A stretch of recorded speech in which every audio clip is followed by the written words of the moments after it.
Hello and welcome to the Empower LEP Podcast. I'm your host, Jana Parker, licensed educational psychologist, group practice owner, and mentor at Empower LEP.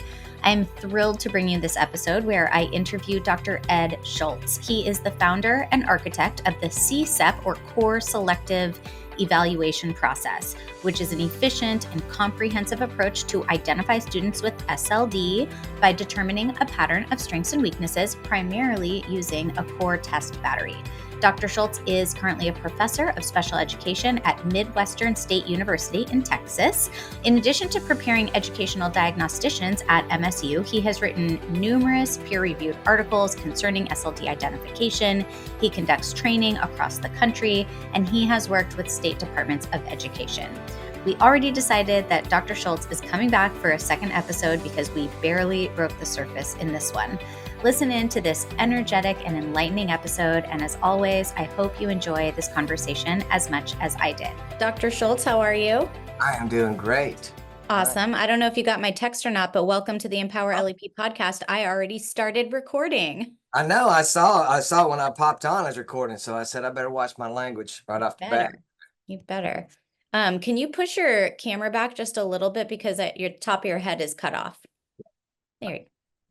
With that, or maybe I can sit back. Yeah, sit back and then bring it down a bit. There you go. All right. Yeah, we'll do it more relaxed. Hold on.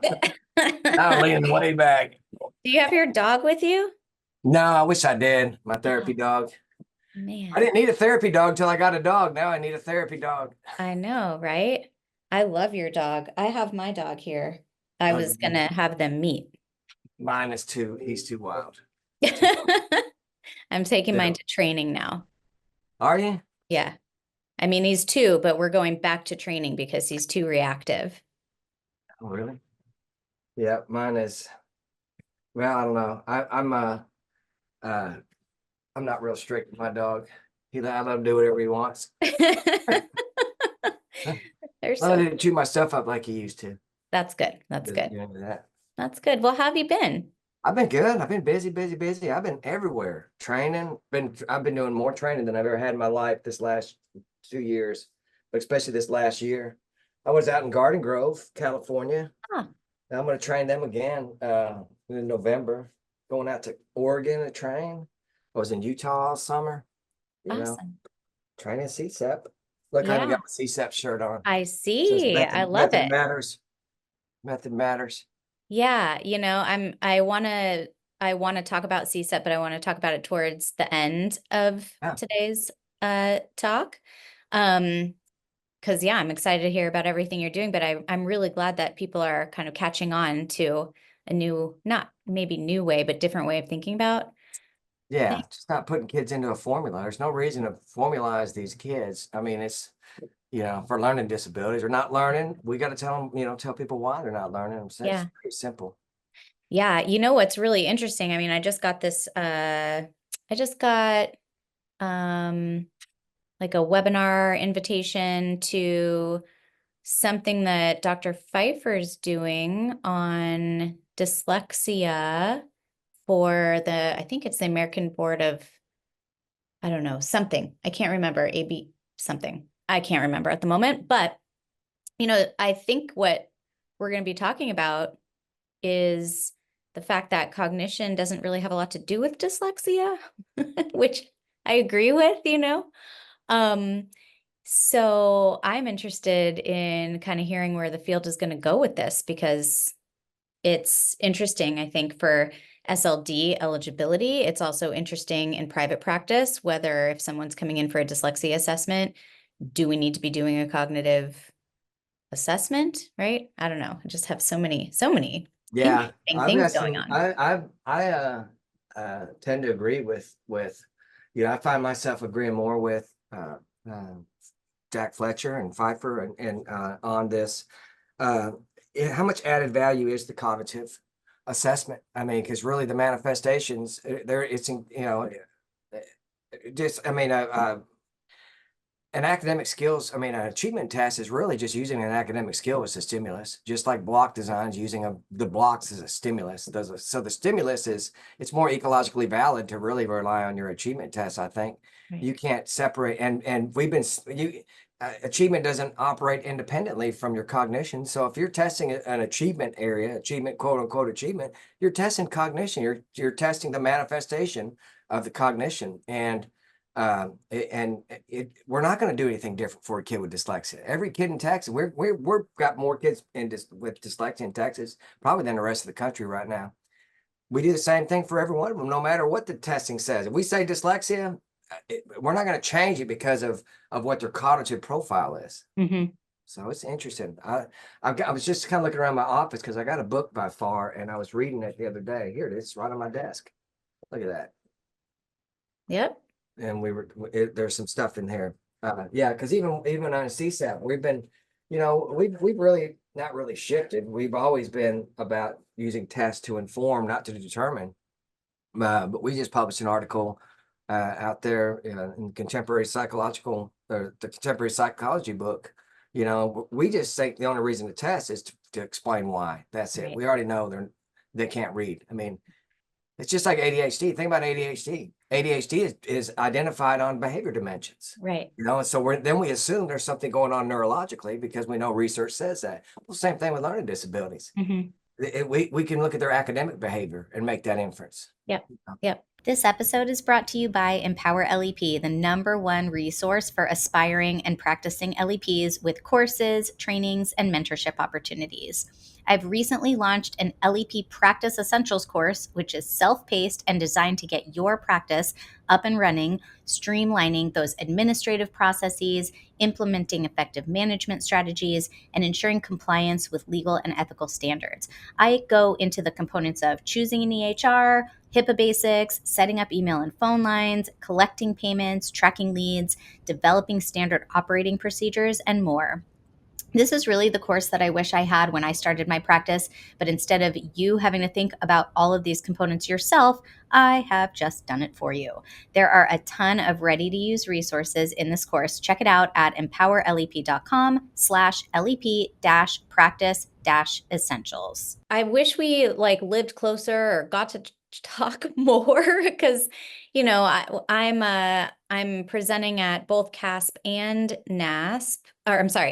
CASP and NIASP this year, hopefully NASP, but for CASP, I'm talking about academic achievement and why school psychologists really have to understand the different academic achievement tests and what the demands are for each of those tests. That's where it's all at, it's a test. Right. And then for NIASP, I'm doing science of reading aligned assessment for dyslexia, right? It's not necessarily like SLD assessment. It's understanding what components do you really need to be looking at as you're doing an evaluation, and what is that information going to tell you, and again, a lot of that is in achievement batteries. It's all in there. It's all, have you looked at Nancy Mather's new test, the Todd? I have. Yeah, I have it. I haven't given it a ton yet. I haven't given it at all. I've got it. They asked me to write a review on it, and I'm going to try to give it before I write the review. But That's a good idea. Break down those tests in there, they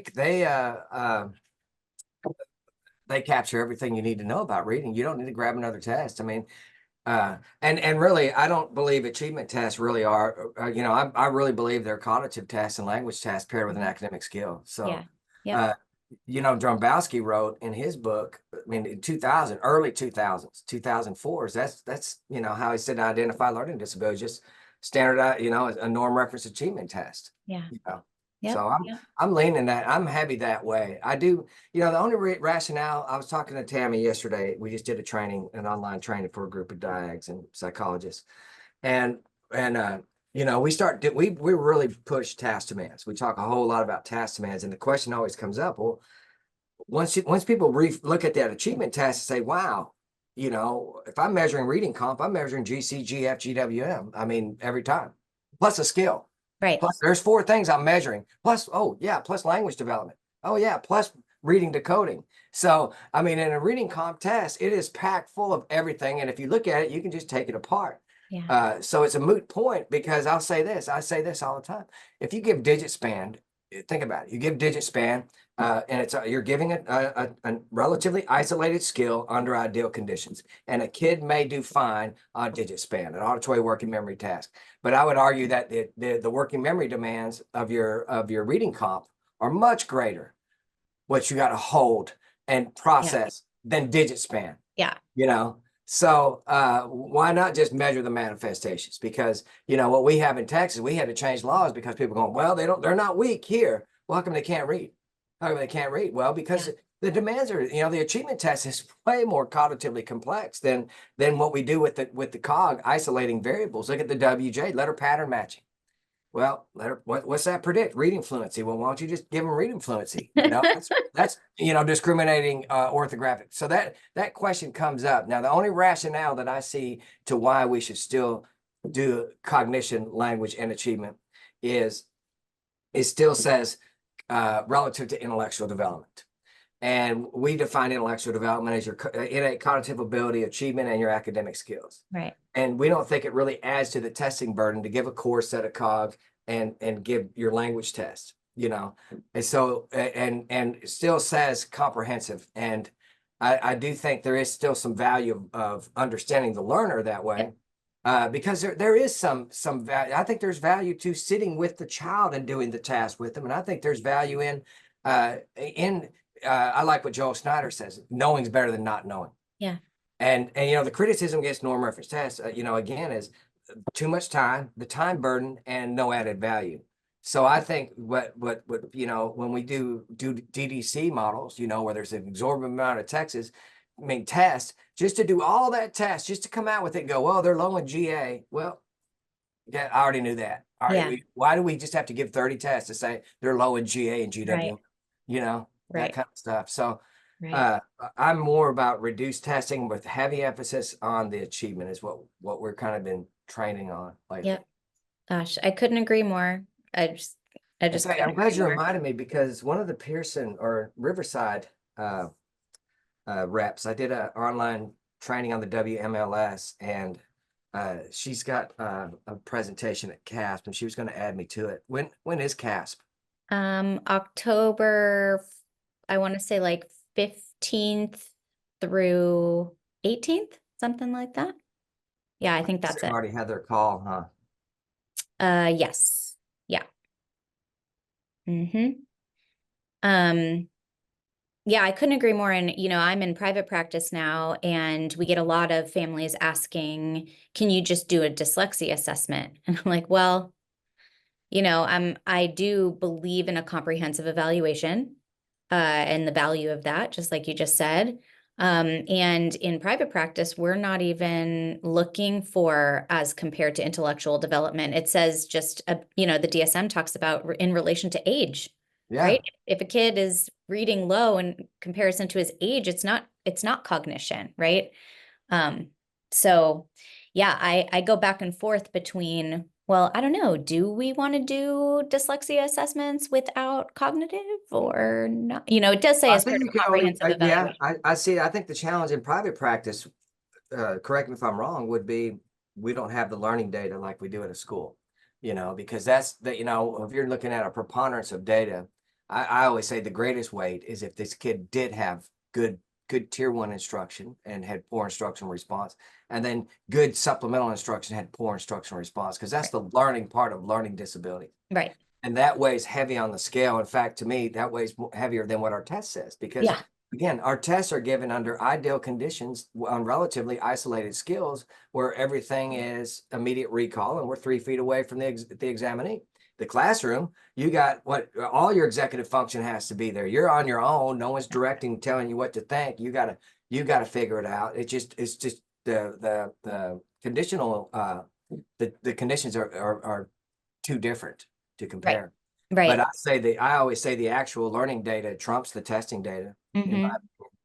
Yeah, and that's why in private practice we really do our due diligence to get information from their teachers and what interventionists are they working with, making sure that they've had some intervention, because that does, in the DSM, it does say they need to have had at least 6 months of intervention in order Yeah. for you to call it dyslexia. Because they need some intervention. A lot of times families will call and say they want to get an assessment. And I ask, like, that's one of my first questions. Well, what have you done so Yeah. far? Have they been in intervention? Well, people, I think, forget too that the dyslexia definition by IDA and all of them uh, have that despite conventional instruction. Right. That's traditional and ordinary. And so there's an instructional response component inherent in that definition. It's got to be resistant to treatment. They can't read and it's resistant to treatment. I mean, Right. it's not just can't read doesn't mean you have dyslexia.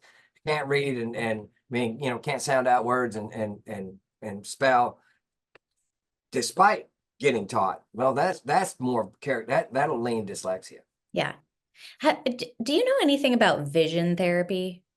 Yeah, actually, my doctor, my eye doctor, who I just went back to, he's the most expensive one in town too. Boy, you walk out of his office, you go straight through the glasses, and they try to get you.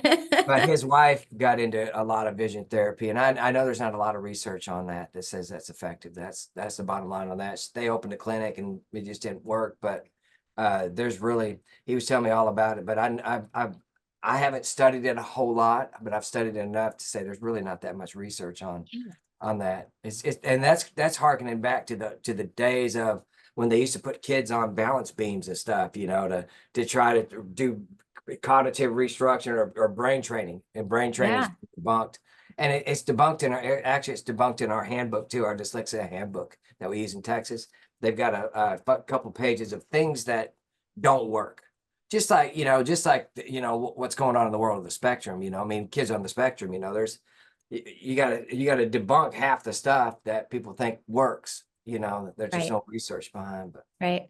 Yeah, I had a mom call me the other day who was actually like in an OT, like was an OT, and said took their child to vision therapy, and the vision therapist said, I don't think this is dyslexia, or maybe I think this is something about dyslexia. And she was talking about, because his visual tracking and memory is okay. And I was like, well, okay, well, she's like, so I don't think it's dyslexia. And I said, well, dyslexia doesn't actually have anything to do with visual memory. And she was like, it doesn't? And I said, no, it's an auditory, like it's a sound and then sound symbol. And she was like, huh.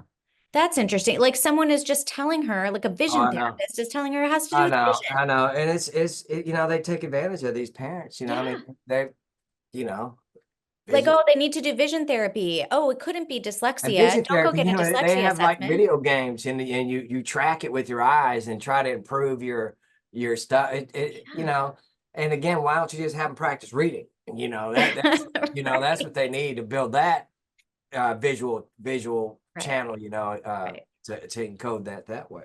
Right.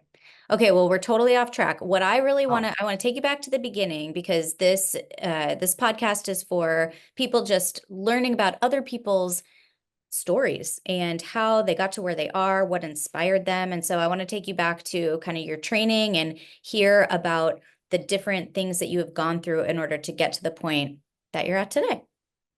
Okay. Yeah. So you want me to start with my story? Start. Yep.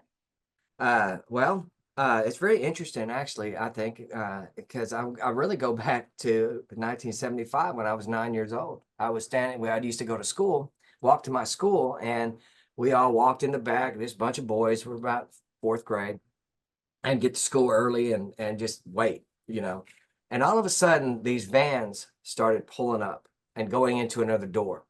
And in the van were kids with ID.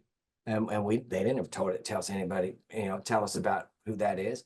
And we'd see those kids at lunch. It's the only time we'd seen them was on the playground after lunch. They didn't eat with us, but they were in the playground after lunch. And it was very interesting that this was just kind of dropped on us. And prior to fourth grade, I never saw someone with ID, maybe somebody in the mall or something like that. But we certainly didn't go to school with them, And so it was very interesting because our first response of as I can recall, that's a long time ago now, was of fear. We didn't know, we were kind of stayed away. And then we got to get close. And I wouldn't say it was, yeah, I guess it could be perceived as bullying, but we would like touch them and run, and they'd chase us, those kinds of things. And then as that grew, we got a lot closer, and then we started talking to them and interacting with them. And I can tell you to this day, I got a younger sister who's a year younger than me. We can still tell you all their names and all of their characteristics of what they did. You know, I'll never forget that group of people. Yeah. And so that was kind of the you know, this I mean, I guarantee it was 1975. It was when IDEA came, and we started you know, letting kids come to public school. And so that kind of planted a seed, you know, and I didn't just suddenly go, I want to work with people with disabilities. You know, I kind of morphed into that. I worked in high school. I worked in restaurants and things like that. And anyway, I had a lot of people, we had a state hospital here in Wichita Falls, where I'm from, Wichita Falls, Texas. And we had a children's unit out there. We had an adolescent unit out there. We had a multiple disability unit out there. We had a forensic unit. We had all kinds of units out there. And it was just a good job with good benefits. And so I really started my career in my early 20s working in mental health. And so I was just a psych tech on the adult unit. And I loved every minute of it. I loved every minute of it. And I worked with people with schizophrenia. I worked with people, you know, any kind of disorder that's in the DSM I had experience with. And I kind of got burned out working with adults. And so I transferred over to the children's unit. And the children's unit at that time was split up. They had, you know, little kids. And then we had, I worked mainly with kids who are about between, I don't know, like 5th to 8th grade. Then they went to the adolescent unit. So kind of the middle school type age, you know? Yeah. And that's where I really said, this is what I was meant to be. And I was working with all those children at the state hospital. All of them had, a lot of them had histories of abuse, obviously. A lot of them had, they were mainly conduct disorders. There was a few with schizophrenia. And a lot of times, I mean, I know of 2 kids that were shipped off to other areas, I mean, to other hospitals to be studied, because childhood schizophrenia is very rare, you know.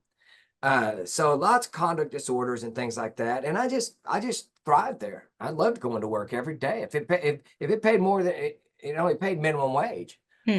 But if it paid what I'm making now, I'd work there forever. I loved working on that children's unit. Yeah. Yeah. You know, and so you know, I just interacted with the kids. And the first day I ever worked at the children's unit, and I remember I was working with adults, and I really honed in my verbal skills. I'm not a fighter. I don't like to fight. I don't think I never got attacked in all the years I worked out there, except by little kids, but not the adults. Yeah. And so I was really the de-escalator. I could de-escalate people, and just, you know, they would get mad. I wasn't scared with them, and I'd look past their schizophrenia, and we just walk and talk up and down the hall. And so, but I worked with you know, pretty violent people too. So anyway, I go to the children's unit, and they assign me to sit one-on-one with a kid. And this kid was not suicidal, he wasn't homicidal. He just knew how to push buttons of the treatment team. I mean, he knew exactly where to push the button. I'll never forget this kid, you know. And so they put him at the end of the hall, as far away, and he was like isolated from everybody else. And so they instructed, well, he's on one-to-one, you're not allowed to interact with him.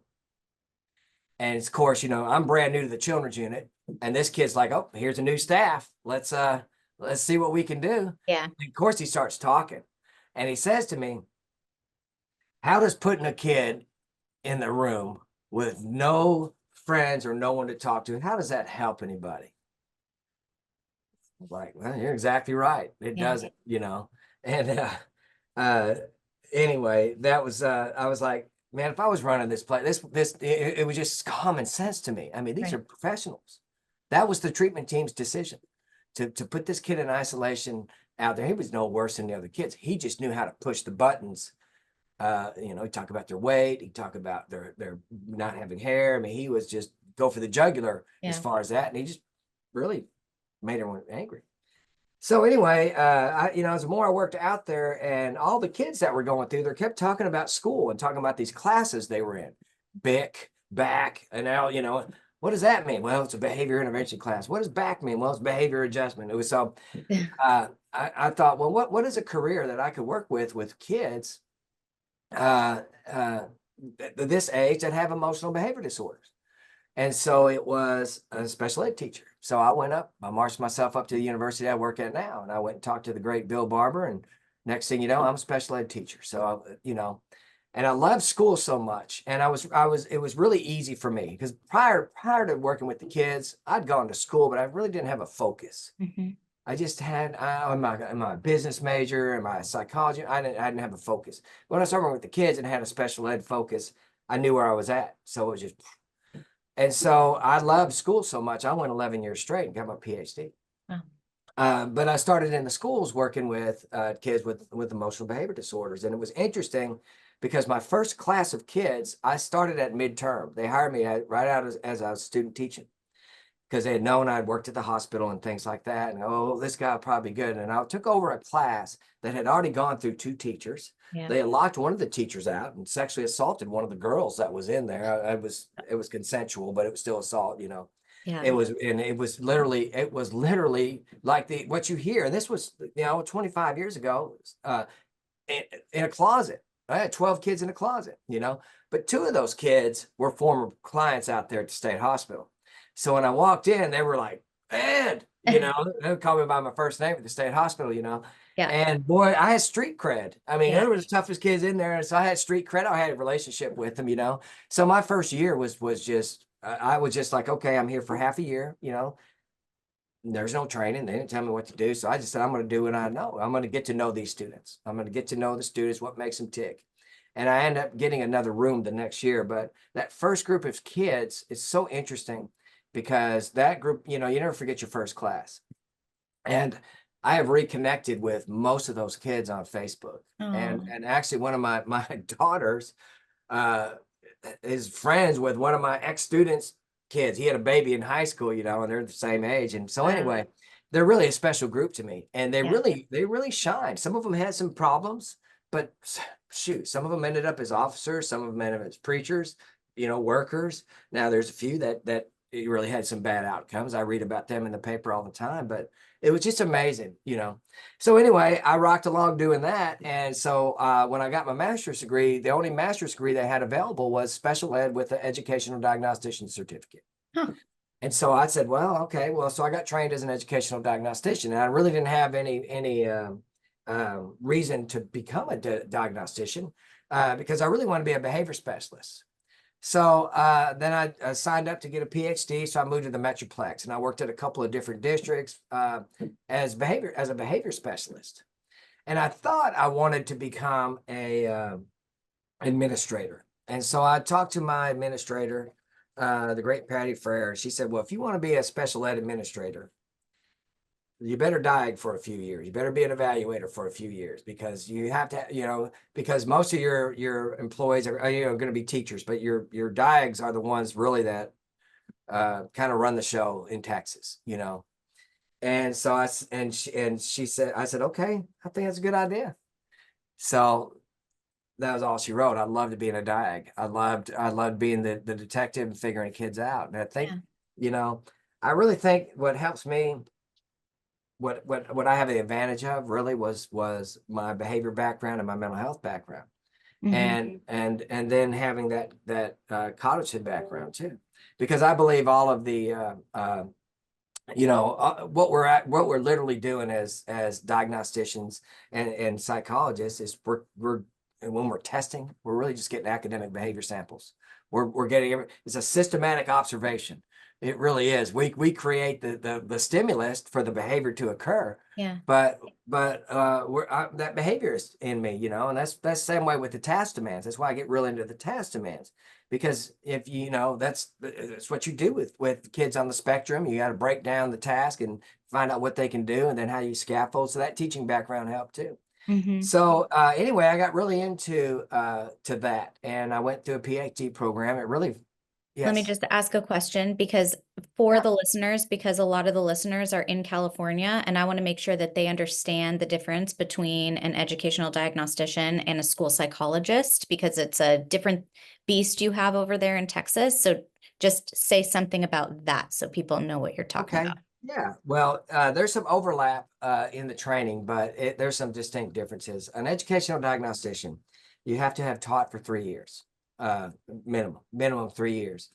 And you go through a traditional master's program with a practicum. And it's a focus on assessment. We're really trained in all the disabilities, but we're really focused on high incident disabilities. Mm. So we're trained in the WISC and the WJ, and in Texas, the bulk of the learning disability evaluations are done by educational diagnosticians. Now, of course, the school psych is qualified to do that, but in Texas, we using the school psychs, depending on kind of the region. Texas is such a big state like California. Um, uh, a lot of them are more on assessment teams for kids with emotional behavior disorders and autism. They're on autism teams. They do FBAs. So they don't do near the learning disability identification as somebody in California or Utah or anything like that. So the diagnostician does the achievement testing and the cognitive testing generally. And then we have a law too. If we have a kid with dyslexia, we have to bring in a licensed dyslexia therapist to be part of the group of qualified professionals. And of course, it's always a group of qualified professionals, but the diagnostician usually coordinates the assessment, and if during the review of the referral and everything, they coordinate, well, do we need a speech path? Do we need OT? Who do we need? And everything goes through the diag. So they coordinate the evaluation as well as really do the bulk of the data gathering. For a kid who's just straight SLD, there's usually nobody else involved except a SPED teacher and a general ed teacher, and there's no psychologist. That's so interesting because it is just like not like that in California. It's like, Well, I know, and yeah, I but was it involved in. makes so much sense. It makes so Well, much. yeah, it's very interesting because we helped create, our university is partners with the state of Utah, and of course, out in the western part of the United States, there's a critical a critical school psych shortage. Yeah. And up there, teachers do a lot of the achievement testing. Right. And again, think about it, an achievement test is more cognitively complex than the cognitive test. There's really more to it. So if they can administer, score, and interpret an achievement test, they can administer, score, and interpret a cognitive test. And it's not like a teacher is not intelligent. Who better to they can learn. And so they just haven't been taught. So there is some, sometimes there's some tension between that, trainings and, people, sometimes people have to have some professional humility. Sometimes people get a little, they struggle. Yeah. But when we were in Utah trying to get this, they have what's called a SPED, a special ed evaluation specialist. And they have to, out in Utah, have to work for 5 years. They must have a degree in special ed. They go through graduate level training, and then they have 2 years worth of practicum experiences. So they're not psychologists, but they're highly trained educators. Yeah. And we're giving psychoeducational testing. It's not like these are foreign concepts. So they're very it's been a very people were skeptical out in Utah when we've been doing it in Texas for 50 years, 40 years, but in Utah, it was kind of brand new. Well, now it's like, well, these guys know what they're doing, and again, you can look at the WISC. The WISC says a trained technician can give the WISC. It requires graduate level training to interpret.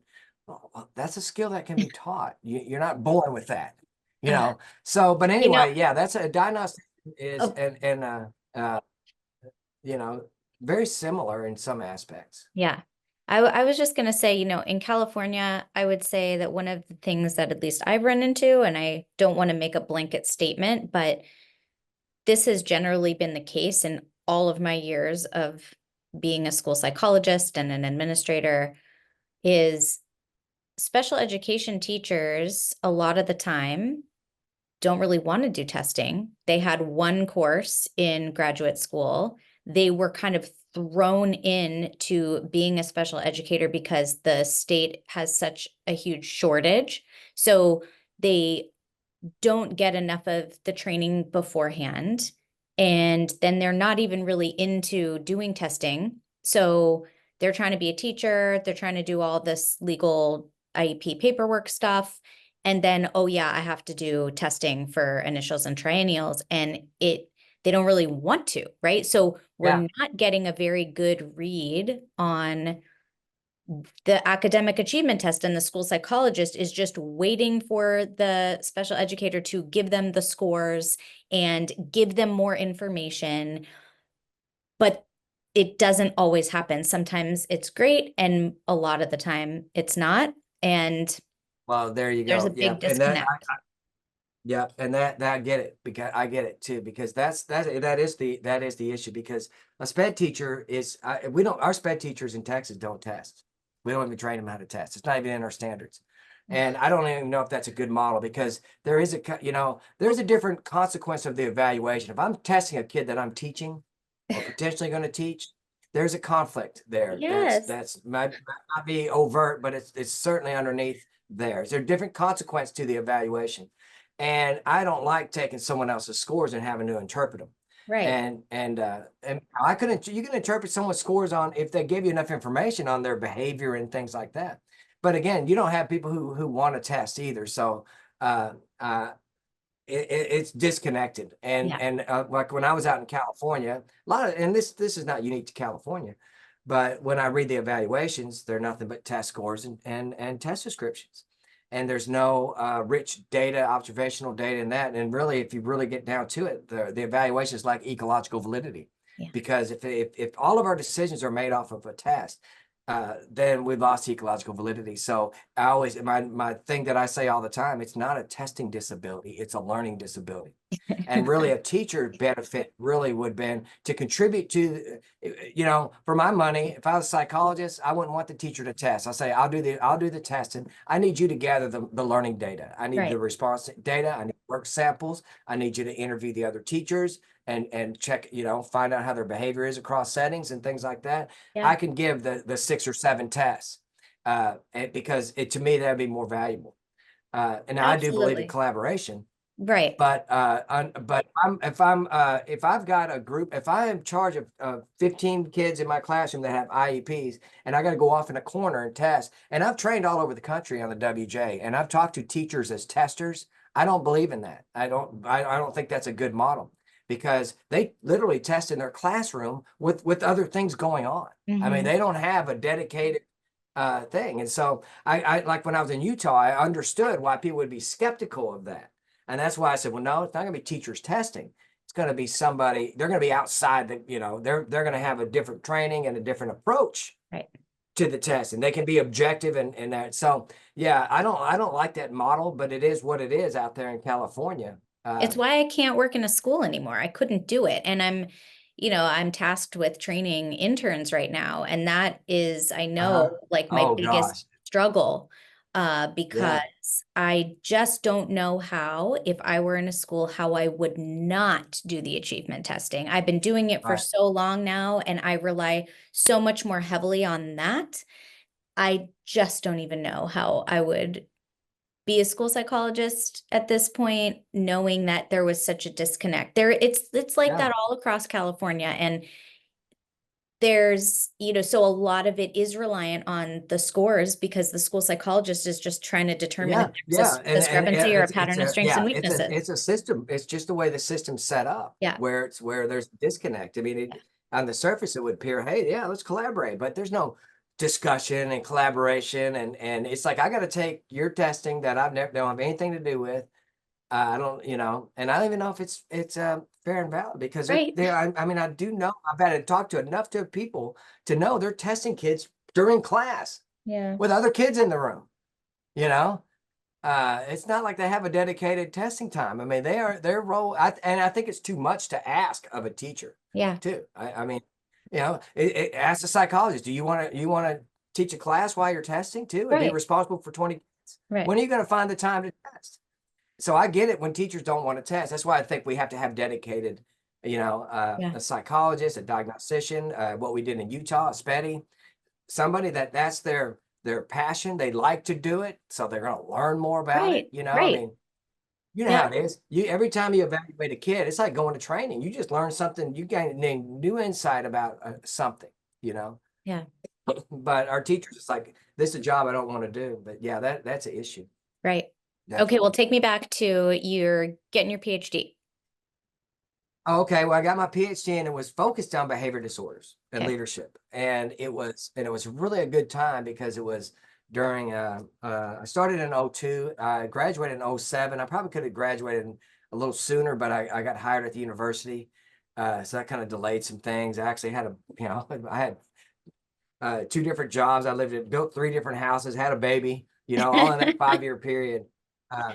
But what was going on during that 5-year period was a DEA and everything, and I went to a really good program, the great Linda Bullock. I picked the program because of the proximity and because of the behavior really got to me. I did not realize what a leader in the field of behavior disorders that I was working under. The great Linda Bullock. And he really taught us the importance of the history of special ed. He was one of the original pioneers, and he's been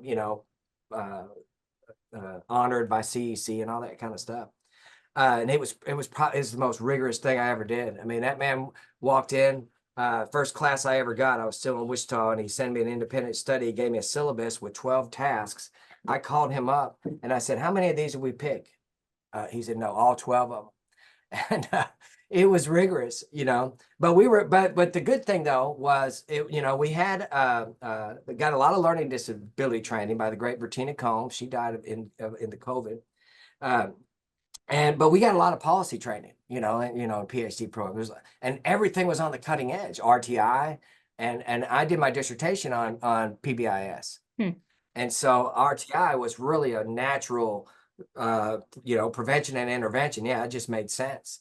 And so I really, I wrote a book on RTI. That was when I first first started kind of practicing. I was kind of cutting my teeth with PBIS and RTI. Was my thing, my prevention. But I loved the testing. I loved testing, and I came from the discrepancy era. Okay. Well, when we sunsetted the discrepancy in Texas, we moved to Cross Battery, and the great Dawn Flanagan was spent probably, I don't know how much. She should have built a home here in Texas. And I was a brand new professor. I was a brand new professor when I graduated. Well, actually in 05, I graduated in 07, but I'm a brand new professor training diags. I was in charge of the diag program, and all I knew was discrepancy. And so I immersed myself into the CHC model and Cross Battery. And that's when it really came alive to me, And I look back on like some of my earlier writings, because that all led to C-SEP, one of my first articles I wrote was about professional judgment. I said, well, if we're going to be moving from discrepancy to a theory-based model, this requires more judgment. I wrote an article about using educational diagnosticians as researchers. That's because there is no big research base to say any method is the best. We have to become the researcher. That's what we take a research approach. We're doing a single case mixed method design. We're integrating data. We're answering a referral question or a research question, and we're going to talk about the implications of it, and just like a research. So I just kept getting into that. My life really changed 10 years ago when I was asked to be a trainer of the WJ. And so I'm in the front row with the great Nancy Mather, Fred Schrank, and Kevin McGrew. It was an awesome experience. And they trained us on the WJ how to be the trainers. And really, there was about 50 of us there. And mainly psychs, neuropsychs. There was me and one other diagnostician there. But what I learned there was the limitations of norm reference tests. And that's where it all began. C-SEP, we developed that in 2015, the first time we wrote about it, is once I realized that these tests are, a standard scores a position in line, it's not functioning, that they're based on limited items, they're not aligned to the curriculum. And the breakdown, what really interested me, was very interesting to me was the task demands of, was, hey, why do we test so much? Why don't we give a sufficient amount of testing and let's analyze that, because we're not getting enough out of our testing. I can get more out of 15 good, well-planned tests and doing task demands than I could 30 tests. I could double, and that was what was happening in Texas is we've jumped the shark with DDC. we started chasing scores. I mean, there was rules that I had to start to question, this idea of reconciling divergent scores with another test doesn't make any sense. Divergency is statistically significant. Yeah. What's our job? To explain there might be some meaning to that statistical significance. Right. So why are we just calling it divergent? We just wasted all of our time to give another test for this relentless pursuit of cohesive composite scores. And we lose so much information when that is our goal, is to make kids who are a total mess cognitively and academically and try to put them in a formula or a spreadsheet to make it cohesive. It just is, it's opposite. So that's why I abandoned that. But that's really I think I've talked to you about this before, but I did an assessment once for a kid who, it was an independent evaluation, and they threw out all the divergent scores. Yeah. And I was like, but actually. I've got cases where it's gone both ways, where they've thrown out the disability, and then I've to where they threw out the high scores and called the kid ID. I mean, it's nothing but diagnostic trolling is what it is. And on paper, it makes sense. But those DDC models do not take in the limitations of standard scores, and they're very misused, and they're very complicated, and the rules can't be supported. And we're calling 85s. And we also perceive this. We think a standard score that says average means strength. Average does not mean strength. Right. Weakness on a score sheet means weakness. It's only a weakness if it manifests itself in the classroom as a weakness. Yeah. Well, even there's an entry in a low score and a weakness. Yeah. I get hung up on, like, well, we're saying 90 is average, but we're also saying people at the 25th percentile need reading intervention. So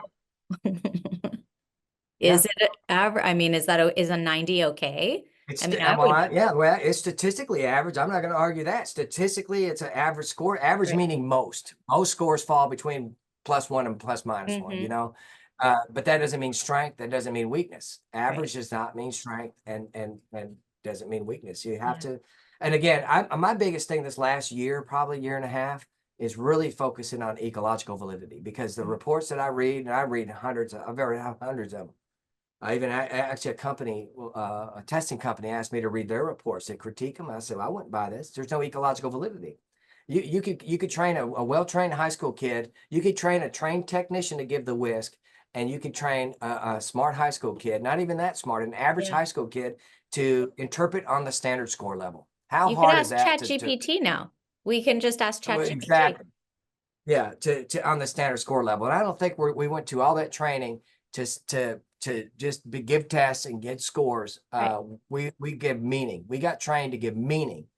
And if we don't generalize that to the classroom, the other thing is we take learning apart. Well, nobody thinks in independent G's. And we don't put it back together. It's like taking a transmission apart, go, oh, well, here's a broken part. Well, we'll put it back together. Let's see. And we don't consider that, this profile of scores, this kid's strengths might offset or reduce the effects of some of the weaknesses. I've got a kid, I had a kid I tested all over the map cognitively. Language scores were off the charts.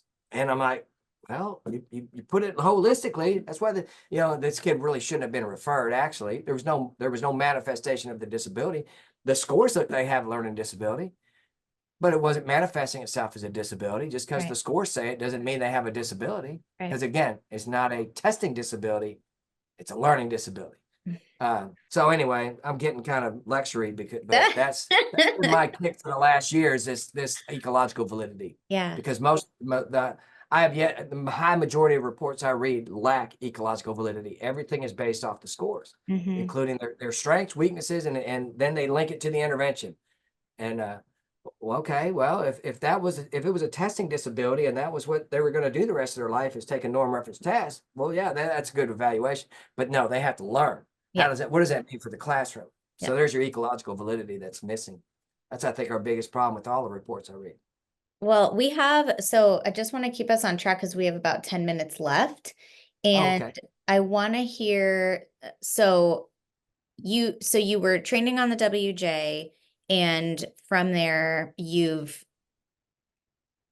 also a professor, and you've developed, I don't know, tell me about the conception of C-SEP, and then give us a little bit of. All right, well, I'm gonna give you a spoiler alert. C-SEP is nothing that, what we did I'm going to tell you where C-SEP developed. It developed when I was in that training, understanding these, how related these tests are. Yeah. And the intercorrelations between them. And the way the WJ is designed is core selective. Well, how's the WISC designed? Primary, ancillary. How's the KBC designed? Core supplemental. How's the SELF, what the speech paths use? Core selective. So it's literally using tests as they're designed. And why it's been really popular in Texas, and it's spreading out other places, is because other methods don't take on they require way too much testing to really get what you get out of it. Mm-hmm. And so what happens is the people are giving a whole lot of tests and then working backwards and trying to figure it out. Well, core selective, you're using test design principles. You give it the core, and the reason tests are in that core. This is what I learned in 2014, is because they give you the most bang for your buck. They're the most cognitively complex, and they have the highest G loading. Now, the supplemental tests or selective tests or ancillary tests, they're good tests, or high reliable, they got good reliability and validity, but not as much as the core. So I tell people, trust your core. So you give the core set of tests, and we cognitive, language, and achievement. And in C-SEP, we establish underachievement using actual achievement data. We use our achievement test as part of the intellectual development and the PSW. And we think about the definition of a learning disability: a disorder in psychological processes, cognitive tests, involved in using language tests. That manifests itself as what? Some underachievement. And so the discrepancies are of little value. It's really about consistency. So if you got a low score, maybe in a couple low scores in your cog and your language, it's going to manifest itself in the achievement. Mm-hmm. And if it's not manifesting itself in your achievement data, whether it's your testing data or your learning data, well, then it's just a low score. Right. But your first level of analysis is after your core, because the core answers most of the questions. It's going to say, does this kid have ID or not? Is this kid developing typically or not? And it is going to have enough data, if you break it down, to say, could this explain why the kid's not learning? Yeah. Now, the reason it's called selective is, well, you might want to do planned comparisons. You might have a kid whose auditory memory is low, and that's required for underlying ability for dyslexia, but you want to know is it just auditory memory, or is it all their memory? Well, I'm going to do a planned comparison. This KBC says this.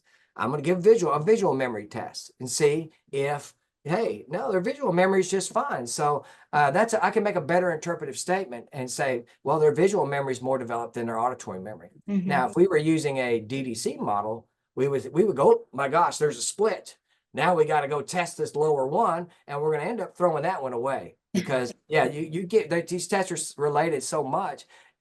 If I gave a math test A, well, the likelihood of math test B are going to be the same. Right. And so really, to validate a low score, people want to say, well, it's about validity and reliability. Well, if you want to validate a score, generalize it to the classroom.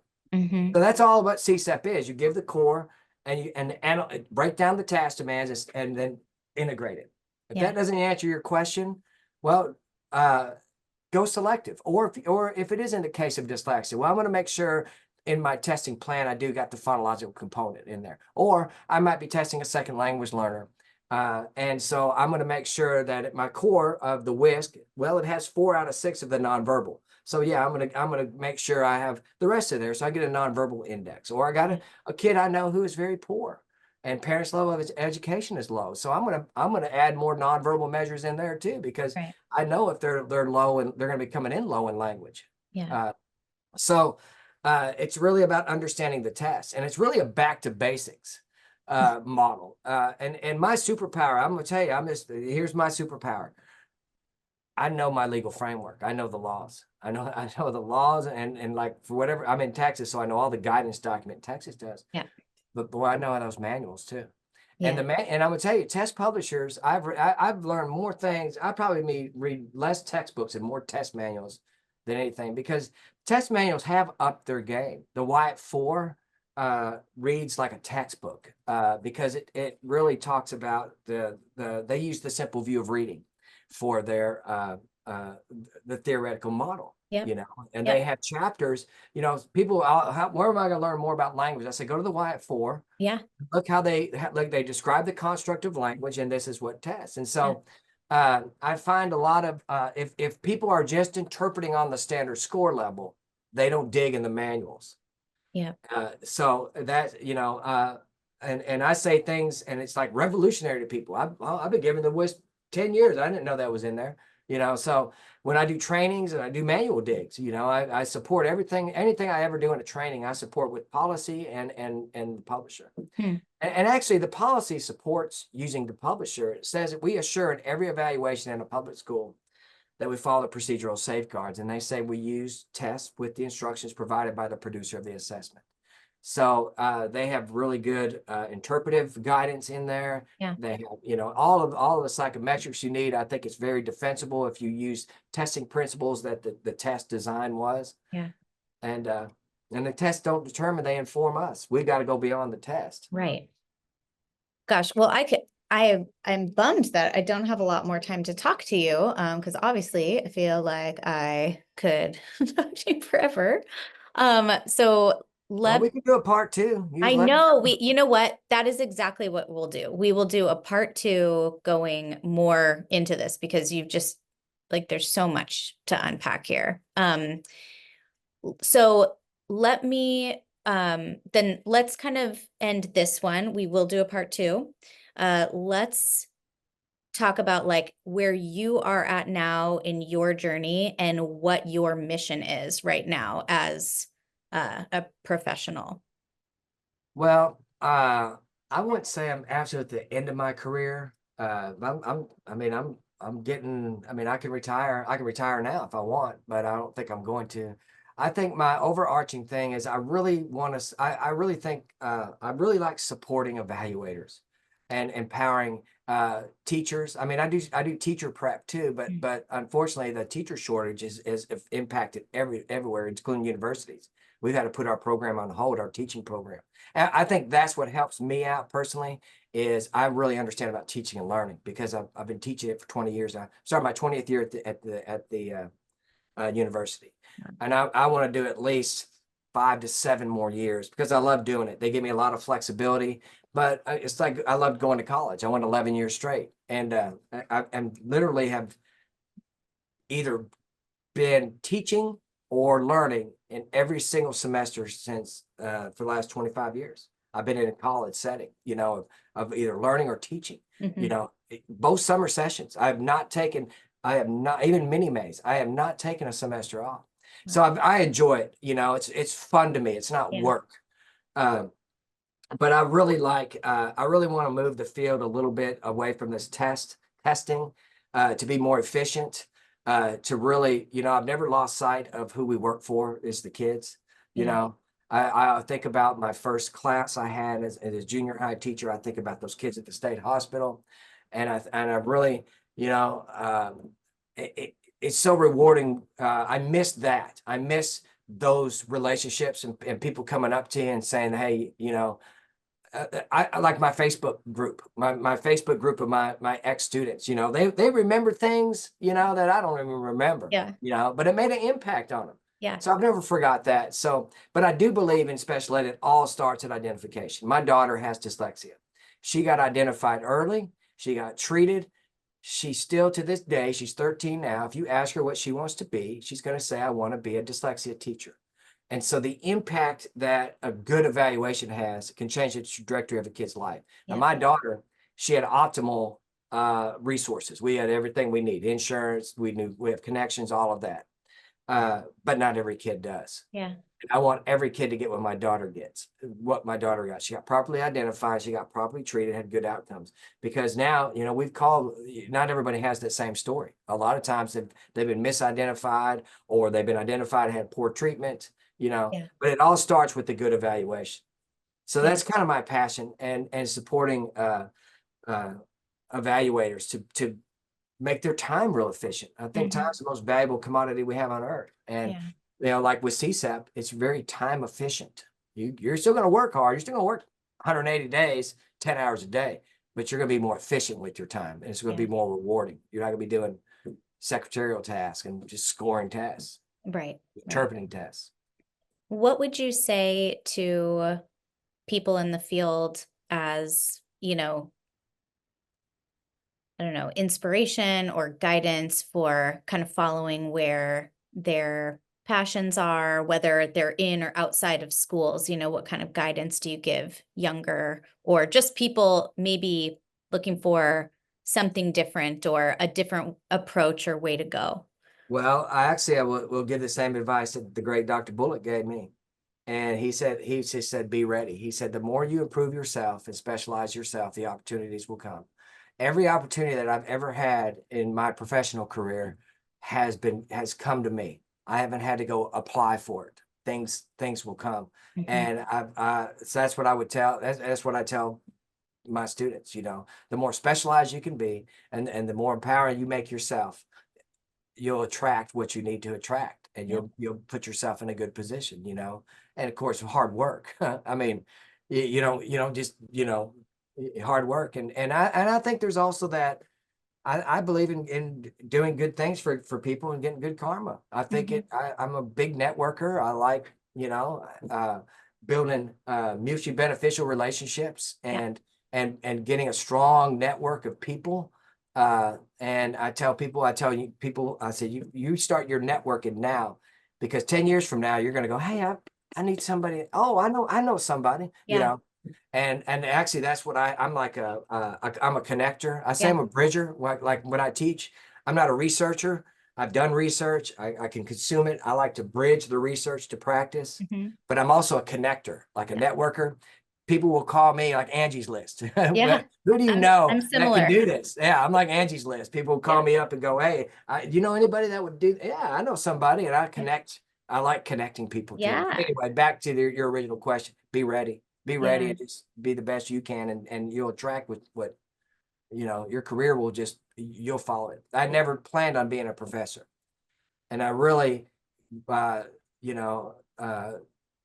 didn't plan on really working on the children's unit. I just there was some circumstances, and I was burned out, and I didn't want to quit. And I said, well, I'll go work on adolescents. I'll work with the kids, and things like that. Just when I look back on things, everything just kind of happened. I didn't plan to be a diagnostician. I planned to be an administrator.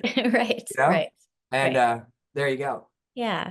Well, I mean, this is really inspiring. And this podcast in particular is for people maybe thinking about going into private practice. And what I would love for you to come back and talk about is C-SEP and how we can get more efficient in our private practice evaluations, because, you charge a lot of money for this huge battery, and I don't even know, how do we, I don't know, maybe we make it a little bit smaller. Maybe we make it a little bit more accessible, affordable, maybe it takes up less of our time instead of more.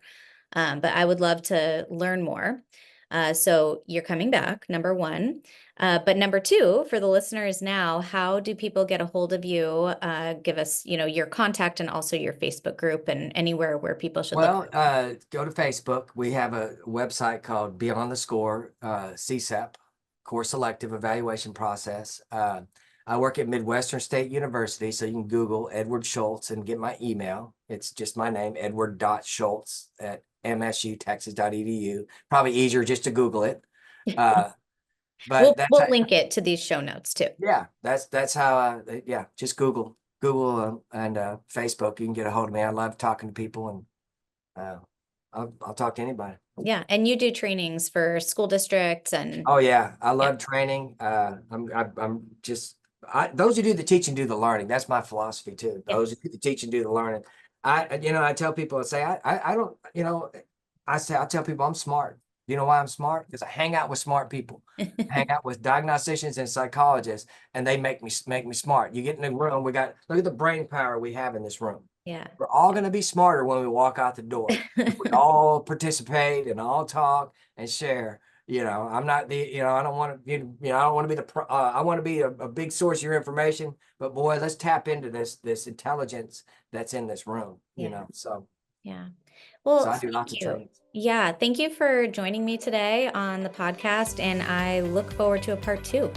All right. Let me know. All right. Thank you for listening to the Empower LEP podcast. Episodes can be found at empowerlep.com. If you liked what you heard, please leave a 5-star rating and review on your favorite podcast player. If you'd like to be a guest on the show, or if you have any questions for me, don't hesitate to connect. I would love to learn more. I can be found at jana@empowerlep.com.